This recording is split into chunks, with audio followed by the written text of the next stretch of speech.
Hello, and welcome to the first episode of my podcast, John's Zoom Jams. The focus of this podcast will be on popular rock and roll music throughout the decades, from the 1940s to the future. So this podcast is going to explore the impact that rock music has had in society, through the lenses of gender, race, sexuality, and freedom of expression, including subcultures. I'm sure many of you listeners have cultivated your own music taste by this point. I want you to think of music as DNA. I think it gives us a feeling that nothing else can. As Bob Marley says, the great thing about music, when it hits you, you feel no pain. Today I want to discuss how rock music came to be, and what led to what we know today as rock music.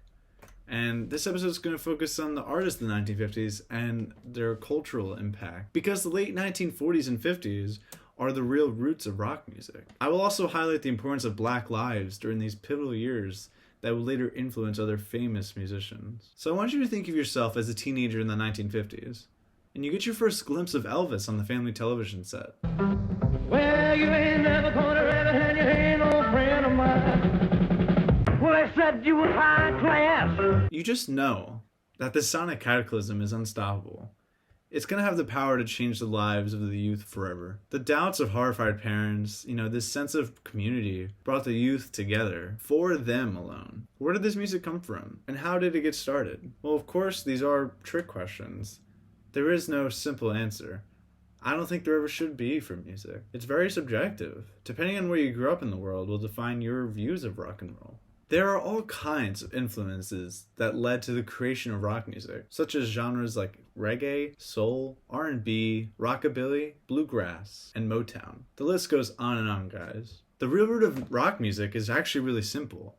It's the blues pentatonic scale, a mix of 7 musical notes in the scale of pentatonic, major or minor. So let me demonstrate. So I've got my guitar here. This is the note B, and this is the B major pentatonic scale.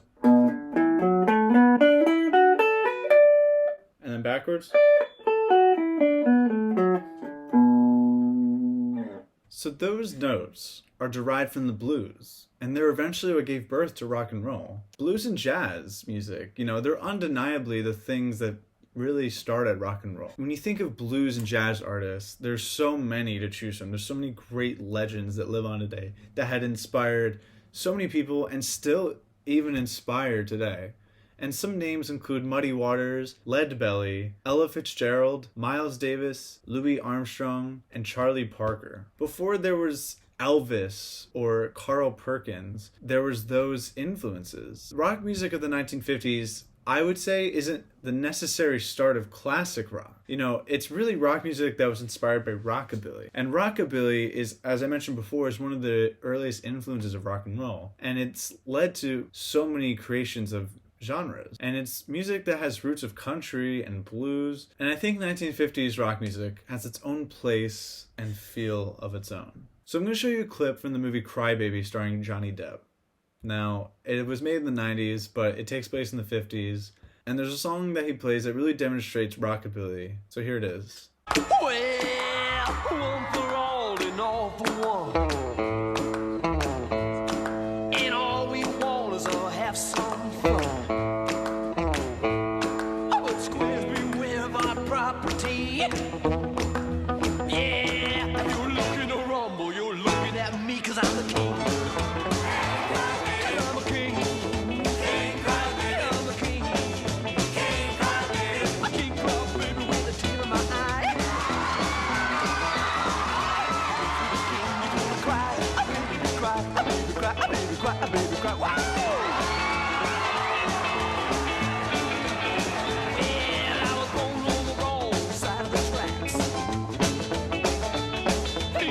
Of a stolen Cadillac.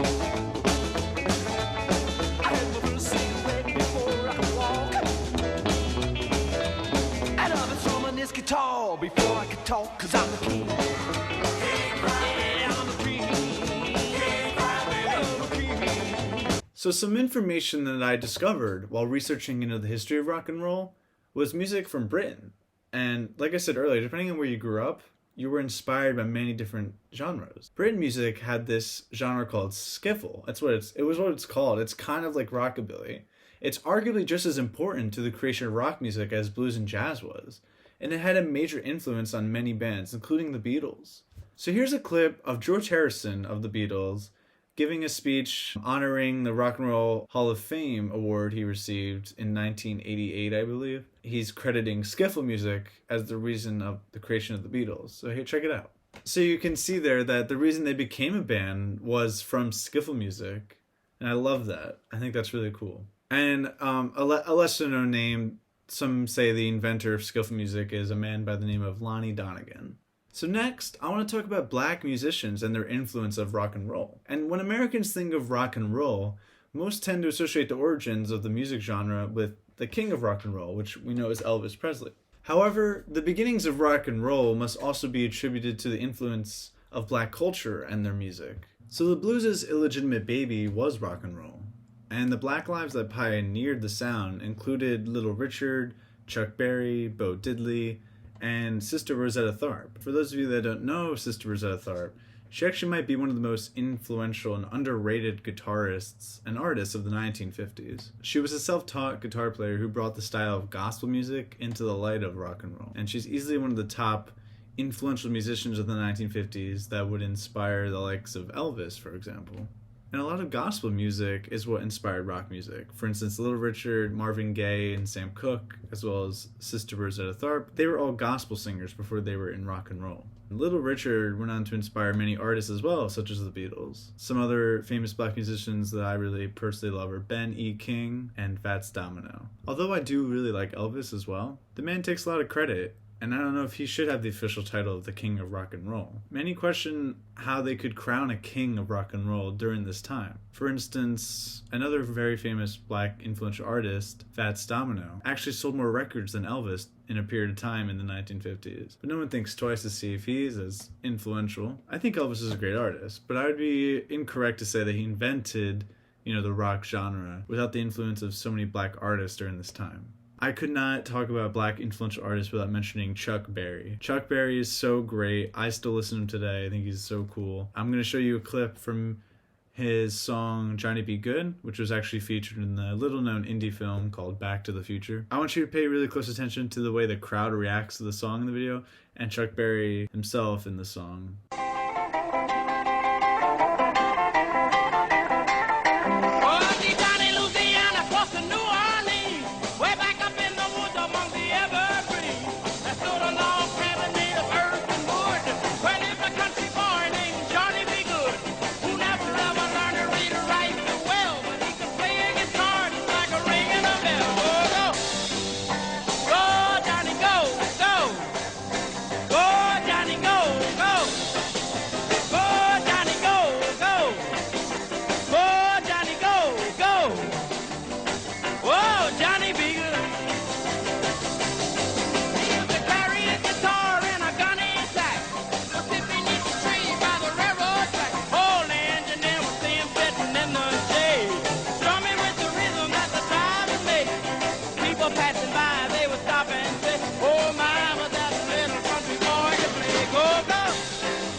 Look how the crowd is just sitting down.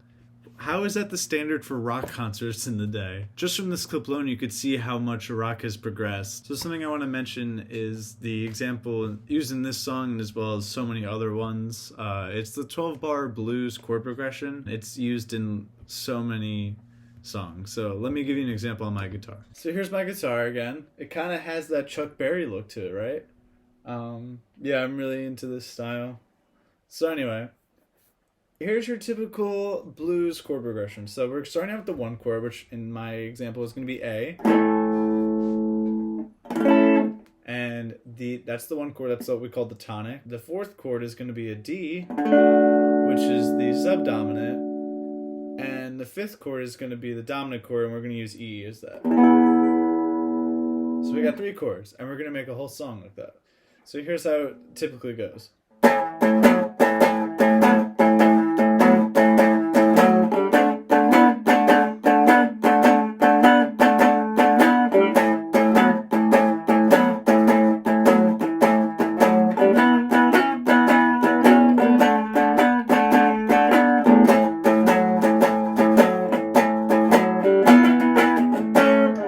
So as you can see, guys, it's really simple stuff, and this formula was used to write literally hundreds, maybe thousands of songs during this time, and it just played like this the whole way through. It's pretty standard stuff. I mean, if I did this, I would have been huge in the 1950s. But believe it or not, this chord progression is what helped to inspire so many musicians to come. And still relating to Chuck Berry, he was known for this kind of vague hillbilly style, you would say, and Black audiences went for it. This was a huge following. And I also want to say that despite, during this time, the still rigid racial segregation of the 50s, the white and black music fans and performers were finding more common ground. We're coming together. We're fighting racism with rock and roll. So when it comes to culture of the 1950s, rock and roll was the beginning of a change in American culture. It was deemed unholy to listen to rock and roll. The parents didn't like it. Plus, the following on rock and roll is what started the cultural change in young teens. This affected family lives, teenage behavior, and even the civil rights movement. I like to think that, in this time, there were baby records and there were adult records. There wasn't something for the teens. Now was the time that they were